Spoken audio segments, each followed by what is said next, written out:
countdown to launch, and we have Jaksone Wallbank, right? Well, Jaksone Wallbank here with us today, and he's going to be talking about his upcoming game, Mythological Museum. And so, Jaksone, I'd love for you to tell us more about yourself, just exactly what you're talking about just now, and how you got into this, and tell us about your game. So I'm from New Zealand. I am born and bred, so my family's 5th generation here. And I work part-time as a business analyst for a building software company. I phone builders up and try to get them to demo the software. I've been sort of messing around with game stuff for like 10 years or something. Yeah, so I'm 26 now, so I started messing around when I was 10, when I was working in marine engineering, and I kind of didn't really do anything to create any substantial progress. So with all the lockdowns happening, so we only had 2, which was kind of lucky. So a bit unfortunate for everybody everywhere else, but so we actually got to have a bit of a Christmas, which was nice. But nice, a nice and warm Christmas down there. Yeah, 100%. It's been probably not as warm as you guys get in the summer, but we get like 20 degrees, 23 degrees some days. Yeah. But if you go to the South Island, they can hit 30 sometimes. Celsius, sorry.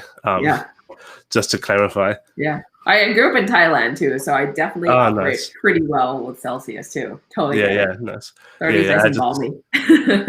Yeah, I just autopilot. I assume that it's all just the same. Makes it a bit problematic, I guess. But yeah. So I had one idea which I was working on at the beginning of this year, which was sort of average. And I mean, to me, I'm a little bit of a perfectionist, I guess, when it comes to things. Like I spend a lot of time trying to like work out nitty gritties when I should just get stuff done, you know? I get it. Sometimes we're just kind of like bogged down in the details and we forget to look at what the big picture is, like put our heads up and look around it. Okay, that's the goal. That's where I'm going to.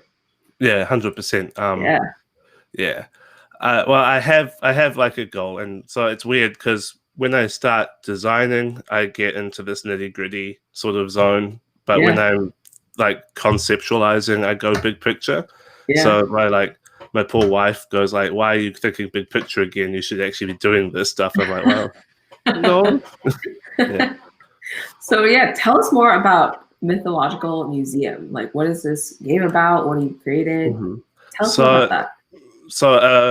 So the game I was working on 10 years ago was called Heart of Atlantis, and it had been working on it for, like I said, about 10 years. And then I decided I actually wanted to do something properly with it at the beginning of this year.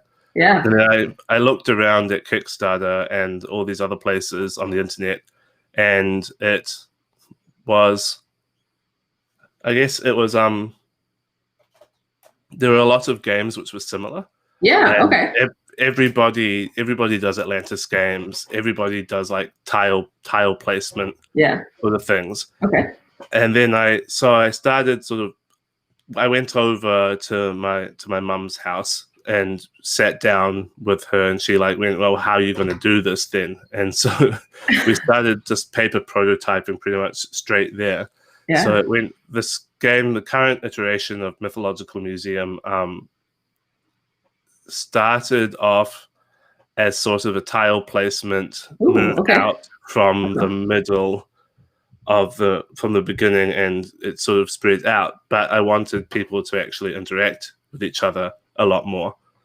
So I had to do a bunch of rearranging how the board worked, but I only figured that out after the first lockdown, because during the first lockdown, I sat down and decided I would try and learn Adobe products, which was kind of a bad idea because like I have an artistic sort of mindset, like an artistic brain, but actually sort of converting that into something that's visually appealing is not really my forte. So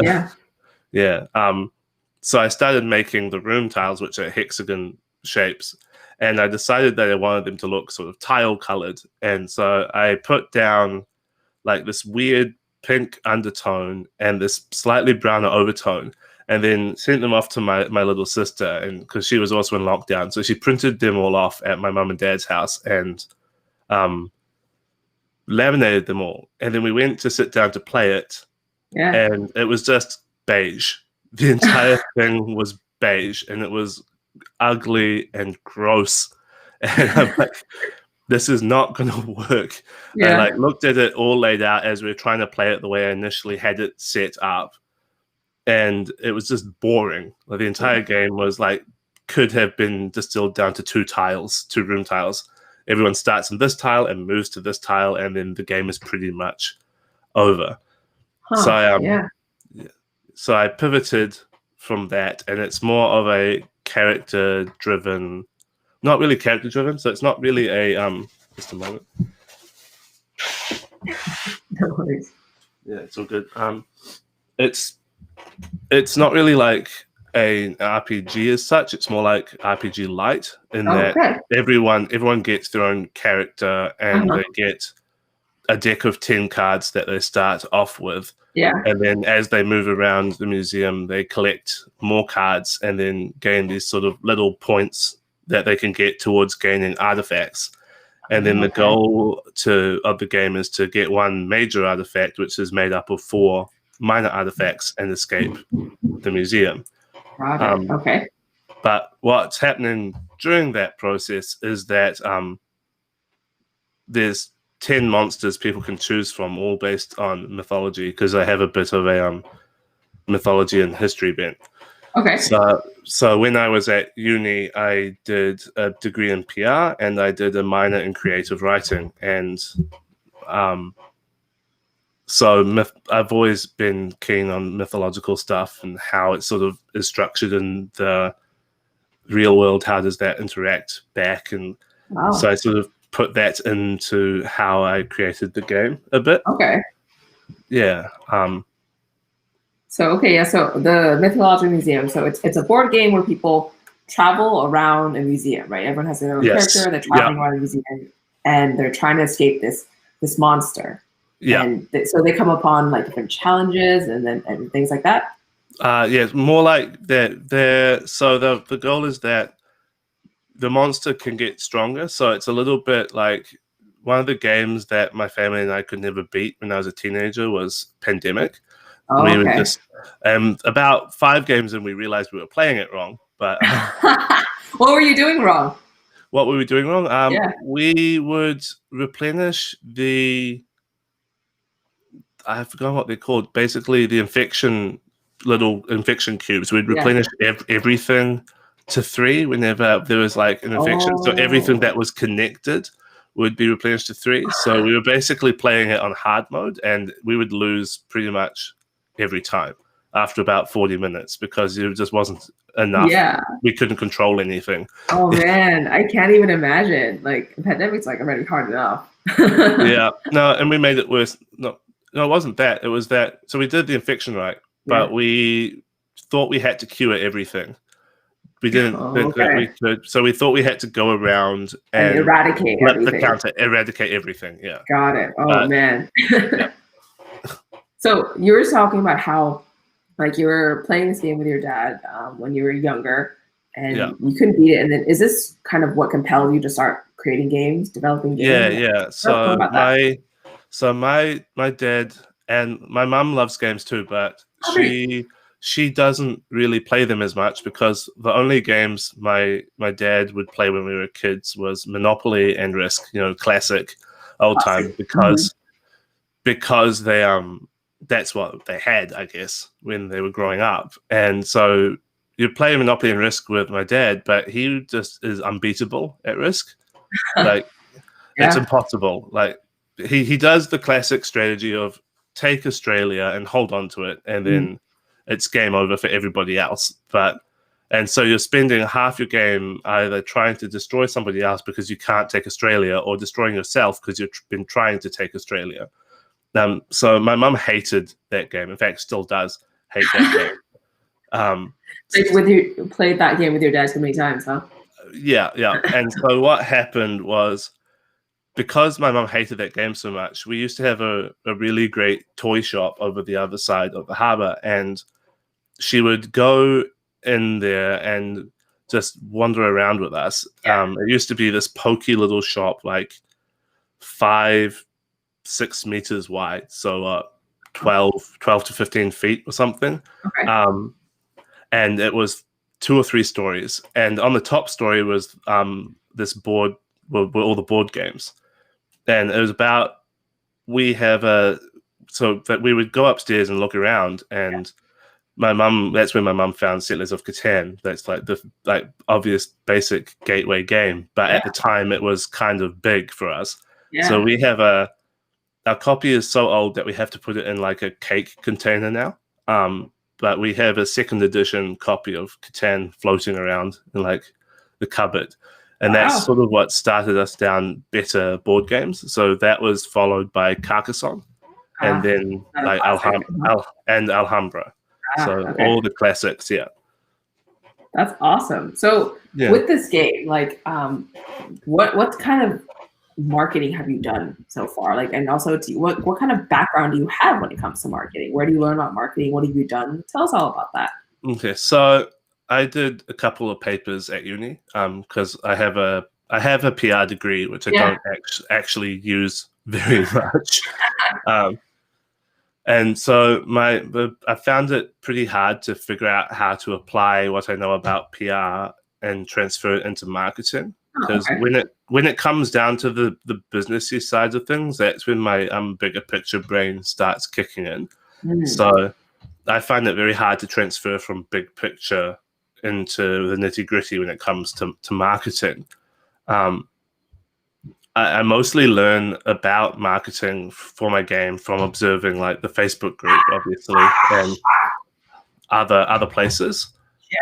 Around Facebook. I've been trying to figure out how to integrate Facebook ads and Google search terms and stuff into my marketing practice. So you mentioned Facebook groups. Like, what have you been seeing in various Facebook groups, and also like, what have you been modeling? Like, I would love to kind of dig into that too. So I'm actually pretty bad at marketing. I'll just put that out there now. I currently at the moment haven't been very active in it, like super active. I have like I think I've hit most of the touch points, the things they say that you should do, like have a Facebook page, set up a website, have like an Instagram page. I have like a mini developers blog type thing on my website, which I started a couple weeks ago, and then have a podcast, which I have done infrequently because it takes a long time to record episodes and such like. And then I found it hard to keep up with most of those things, and trying to like, how do I narrow those down into something sort of effective marketing? Like, you mentioned in one of your questions, what's the most exciting thing about marketing the game? And I go, well, whenever I see my follower count climb from like 30 to 31, that's when it's been the most exciting. Because like I have a very small sort of following right now, mostly family, and then I have like 1 or 2 really into it type friends who have sort of been liking every post and have been on point with that. And then so at the moment I'm thinking about next year. I have a connection with a board game cafe in my home city, and I'm thinking about taking the game there for him to for the main guy to have a play around with, and see if we can get an evening set up. But it's just been tricky. I'll put it that way. Okay. Let's just go back to the beginning too. Like, what's your goal for your game? Like, what are you looking to raise here? And a lot. I got a quote from one company. I'm waiting on a quote from another company, but it's a lot at the moment. I'm not sure if it's like feasible or anything, but it's in the $250,000 American dollars mark at the moment. So $250,000 American dollars. Yes, that's a lot. I'm aware. Yeah. Um, which is a lot. Yeah. yeah, I definitely look into a lot of other manufacturers too. Is this like a local one I in New have been. Zealand No, or no. So that's Panda Games. As okay? everyone sort of you say Panda Games, and most like game designers and developers and groups just go, "Oh, yeah, that's pretty much how it goes for them." So I have definitely been shopping around for other quotes, to be honest. Got it. Yeah, a quarter million's quite a bit because I know like for first time launchers and things like that, about 10 to 15K is like a really comfortable price, like I guess goal since yeah. It's about 25 USD a unit at the moment, I think. It's sorry, what did you say? What did you say? 25 USD a unit currently for Okay, marketing not marketing, manufacturing costs. got it. So Yeah, yeah, it's a lot. yeah, definitely. We'll find ways to decrease that because typically, you know, like a lot of people just like yourself say that sometimes marketing is just very like airy in a way. It just keeps kind of going and going. You really know when to start. You don't really know when to stop. You just keep going, right? Yeah. And so I like to kind of bring it back too to like, what's your goal? Because once you have your goal and once you have what the reward price is, you know exactly how many backers you need, Yeah, right? I know how many backers Yeah, I will need, but it's a lot. It's going to be a huge amount of growth needed, yeah. basically. Yeah. Yeah. So well, once we get that number down for the final goal, we'll definitely be able to get that backer number down, and then you'll Yeah. know like, and then you'll need just like about 10x of that in your email list and your like big following, Yeah, it's going and to be that a will make lot. yeah it will make everything way more tangible too. Um, 100%. Yeah. yeah. So from here, like you mentioned, like the most exciting part of your game, right, of marketing Yeah. your game is getting that notification and follower count like up Yeah. every time. What's been the Yeah. scariest part about it? I guess like what's been Uh, scariest, the hardest? Tell us about that. everything. Everything at the moment. Just it's hard because because my dad's been in business for however long it has been, like pretty much his entire adult life. He's very much into how the numbers sort of work and function, that sort of thing. Um, it makes it hard because don't you don't want to get trapped in the numbers game. But Yeah. then you also realize that maybe 60% of marketing is the numbers game a lot of the time. Just trying to figure out how many, like you just mentioned, 10x Yeah. your numbers you need to back on your email list, because 10% of the people who come on to your page are probably going to back it, or 10% of the people who are following you will back it. And you're like, that seems crazy. That's a lot of people you have to try and reach. And at the moment, it's just hard, just pushing like a stone up a hill and hoping it doesn't flatten you as it starts to roll backwards. You know? Yeah. Yeah, I think this speaks to a lot of the fears that a lot of people in this group too have in the Kickstarter board game marketing group. A lot of people have these exact same fears too. Like, what happens if I keep going and then my follower count doesn't grow? Or like, what if I keep going and, you know, like you were saying, pushing the stone up the hill, what if it just like comes back on me, right? Yeah, Like, yeah. definitely a fear that, you know, I get myself too. A lot of the time when I'm kind of growing things right here in the back, I'm actually doing like creating a funnel right now of like how many people and things like that. So totally get it. I guess like from all this, like all the things that has been exciting and the things that you've been doing since the first lockdown, right? What has kind of been the biggest learning so far that you want to pass on to first time game designers, especially when it comes to marketing too?